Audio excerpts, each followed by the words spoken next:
Listen and watch as I convert this buyer into a seller. But what I want you to notice more importantly than anything else is, and I mentioned this in the live seminar, is that the best way to sell somebody is present the facts, ask the questions, and let them sell themselves. Listen in, watch, and see how I do that with the buyer that should list their house first.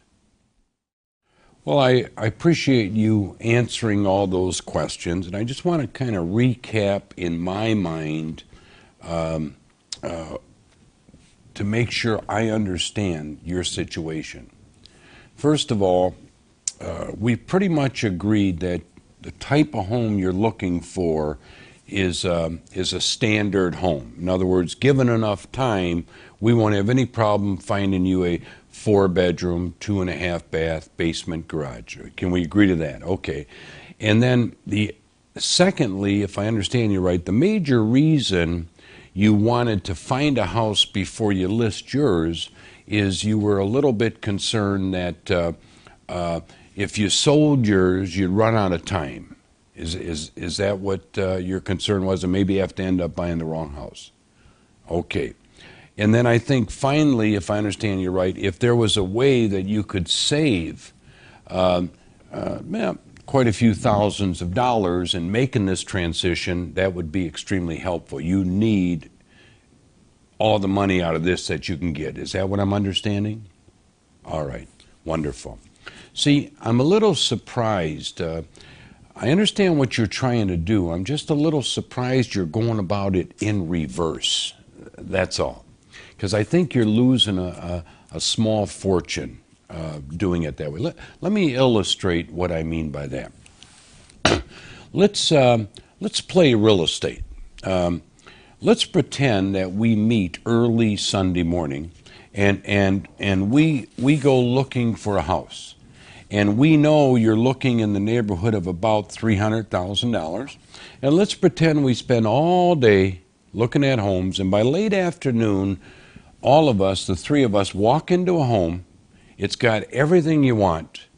It's on the market at a price you can afford. In other words, it's talking to you. It's saying, buy me. You got the picture?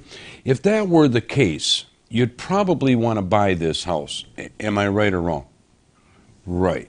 So all of a sudden, here's a house you want to buy, and it's on the market at $300,000. By the way, would you have any intentions of negotiating that price downward? Just so I know, because some people do, some don't. Okay. How much less? And I realize we're dealing with a hypothetical situation here, but how much less do you think you'd offer this seller and still be able to sleep nights? Give me a figure I can work with. Okay. So all of a sudden, I've got to go see that seller, and I've got to say, you want to buy their house, and the first thing you want that seller to do is take $15,000 out of their pocket. Can we agree to that? Okay.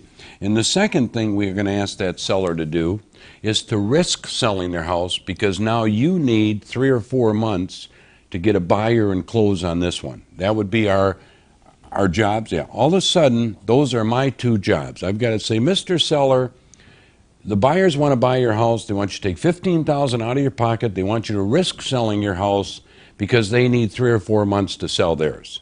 That would be my job, right? Okay. You know, we're pretty well trained at On Track Real Estate. I mean, we really are. But what do you think the odds are that I can get any serious seller to go along with both of these factors simultaneously? Be honest. Right. So in this case, we're going to need the 3 or 4 month risk period. So if you were that seller and you said, okay, I'll give you the 3 or 4 months, what would you make the buyer do as far as the price is concerned? Exactly. All of a sudden, so there's $15,000 of your money out the window. Why? Not because you're doing it wrong. It's because you're going about it in reverse. But you know what?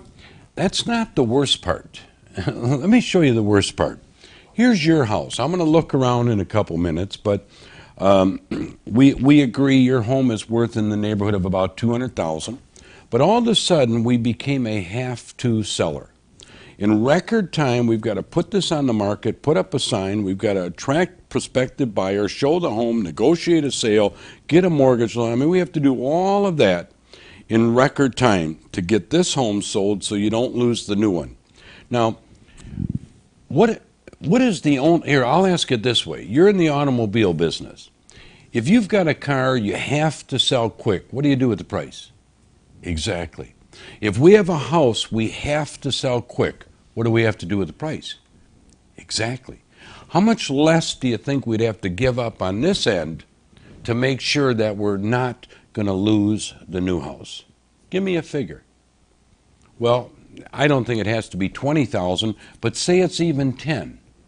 Even 10,000. There's 15,000 because we couldn't negotiate.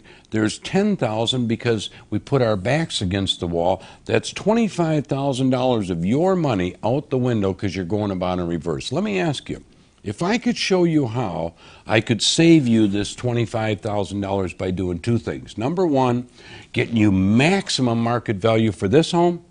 And number two, give you more than enough time than you'll ever need to shop around and negotiate on a new home. Would you list with me tonight? You would.